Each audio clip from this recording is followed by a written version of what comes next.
چنانچہ آپ کو ایک سچا واقعہ سنا کے بات مکمل کرتا ہوں۔ ہمارے قریب کے ایک دیہات میں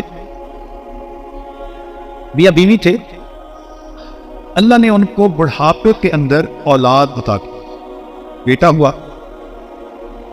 بیٹا نیک بنا، ہونہار تھا، سمجھدار تھا، حتیٰ کہ وہ بچہ انجینئر بن گیا، شہر میں اس کی نوکری لگ گئی۔ وہ آتا اور ماں باپ کو کبھی ملتا اور پھر واپس اپنی ڈیوٹی کے لیے چلا جاتا، ویکینڈ پہ والدین کے ساتھ رہتا۔ اللہ نے اس کو کاریں بھی دیں، بہاریں بھی دیں، کوٹھی بھی دی۔ اس نوجوان نے شادی کا پروگرام بنایا۔ ماں باپ نے کہا کہ بیٹا جہاں تم کہو گے ہم تمہاری شادی وہیں کریں گے، زندگی تو آپ نے گزارنی ہے۔ شہر کا ایک بڑا شریف گھرانہ تھا، ان کے ہاں ایک بیٹی تھی، جوان العمر تھی، شکل اچھی تھی، عقل اچھی تھی، تعلیم یافتہ تھی۔ تو اس نوجوان نے نشاندہی کی، ماں باپ نے رشتہ بھیجا، انہوں نے بھی دیکھا کہ بہت اچھا رشتہ ہے بچی کے لیے، تو شادی ہو گئی۔ اب وہ بچی شادی کے بعد دیہات میں آئی، چند دن تو رہی، چند دن کے بعد وہ کہنے لگی مجھ سے تو دیہات میں نہیں رہا جاتا۔ ماں باپ نے کہا کہ بیٹا بیوی کو لے کے شہر والے مکان میں چلے جاؤ، مگر ہفتے بعد ہمیں آپ کو مل جانا، شکل ضرور دکھا جانا، ہم دیہات میں خوش ہیں، ہم اپنی زندگی یہاں گزار لیں گے۔ لو جی، بچے نے شہر میں رہنا شروع کیا، ماں باپ دیہات میں۔ 1-2 سال تو معاملہ اچھا چلتا رہا۔ 1-2 سال کے بعد یہ لڑکا کبھی ماں باپ کو ملنے جاتا، ایسٹیمیٹڈ ٹائم ہوتا کہ 2 گھنٹے کے بعد آؤں گا، تو کبھی 2 کی جگہ 3 اور 4 گھنٹے لگ جاتے۔ اس کی بیوی برا مناتی، تم تو جاتے ہو تو بس جا کے بیٹھ ہی جاتے ہو، پچھلے تو تمہاری نظر میں ماری جاتے ہیں، تمہیں تو ان کے سوا کوئی نظر ہی نہیں آتا۔ جو گانے گاتی ہیں بیویاں اپنے خامنوں کے سامنے، اس لڑکی نے بھی وہی گانے شروع کر دیے۔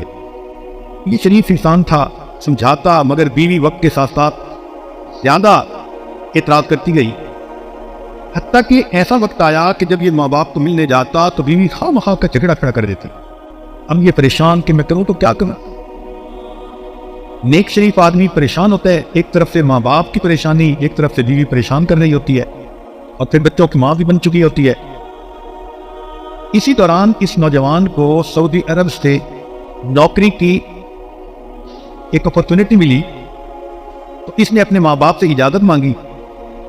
انہوں نے کہا بیٹے اس پاک دیش میں اللہ نے تمہارا رزق لکھا ہے، تمہاری تو دعائیں ہیں، جاؤ اللہ کے گھر میں جاؤ اور اللہ کے گھر کی خدمت کرو، مگر بیٹے کبھی کبھی موقع ملے تو ہمیں بھی ملتے رہنا، آتے رہنا۔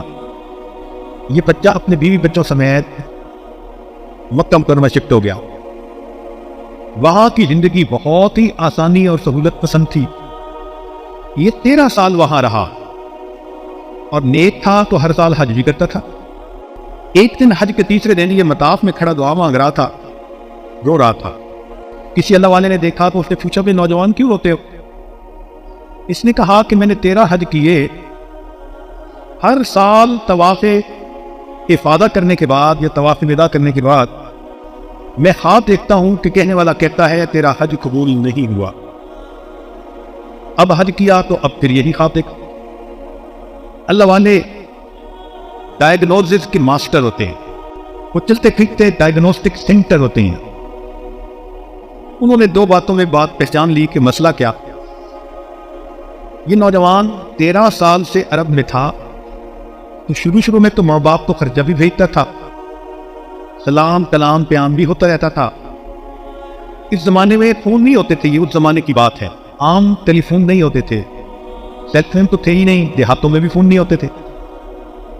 وہ حاجی عمرے پہ آنے جانے والے لوگوں کے ذریعے پیغام بھیج دیتا تھا، لیکن کچھ سالوں سے رابطہ ہی نہ رہا تھا اس کا ماں باپ سے۔ تو انہوں نے توجہ دلائی کہ میاں جاؤ اور ماں باپ کو راضی کر کے پھر واپس آؤ۔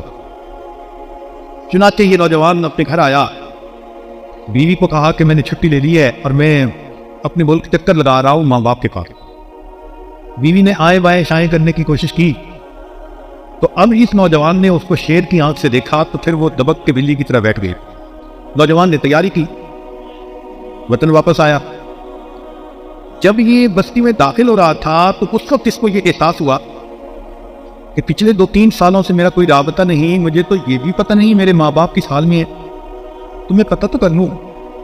چنانچہ ایک 8-9 سال کا لڑکا تھا، اس سے اس نے پوچھا کہ فلاں بابا جی کا کیا حال ہے؟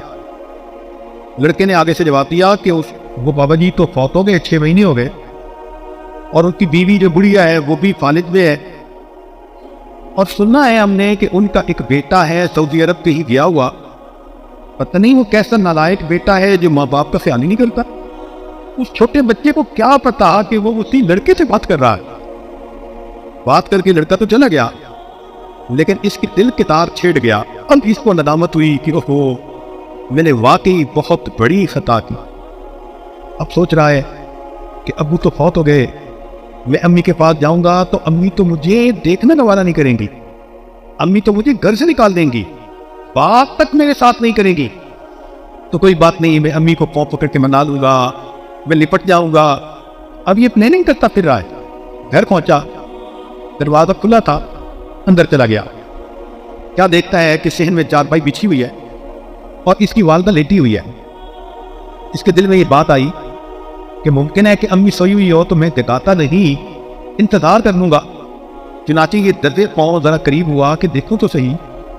جب بستر کے قریب ہوا تو اس نے دیکھا اس کی ماں نے ہاتھ اٹھائے ہوئے تھے اور وہ دعا مانگ رہی تھی۔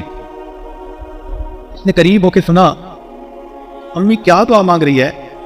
تو ماں یہ دعا مانگ رہی تھی، اللہ میرا خامد دنیا سے چلا گیا، میرا ایک ہی تو بیٹا ہے، بخیریت اسے واپس بھیج دینا تاکہ جب میری موت آئے تو مجھے قبر میں اتارنے کے لیے کوئی میرا بھی محرم موجود ہو۔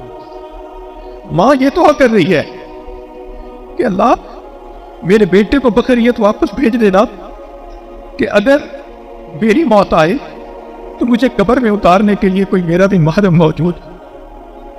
جب اس نے پوچھا سنا تو کہنے لگا، امی میں آ گیا ہوں۔ والدہ چونک اٹھی، بیٹا تم آ گئے؟ ہاں۔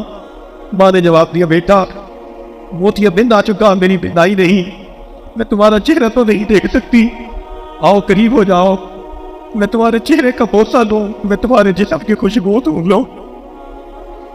تو ماں تو ماں ہوتی ہے، ماں کو منانا بہت آسان کام ہوتا ہے۔ اللہ رب العزت والدین کو بھی نیک بننے کی توفیق دے اور اولاد کو بھی ماں باپ کی قدردانی کی توفیق دے دے، اور جو غلطیاں کوتاہیاں ہوئی ہم کسی دنیا میں ان سے معافی مانگ لیں اور آئندہ نیکوکاری کی زندگی گزارنے کا دل میں ارادہ کر لیں۔ وآخر دعوانا ان الحمد للہ رب العالمین۔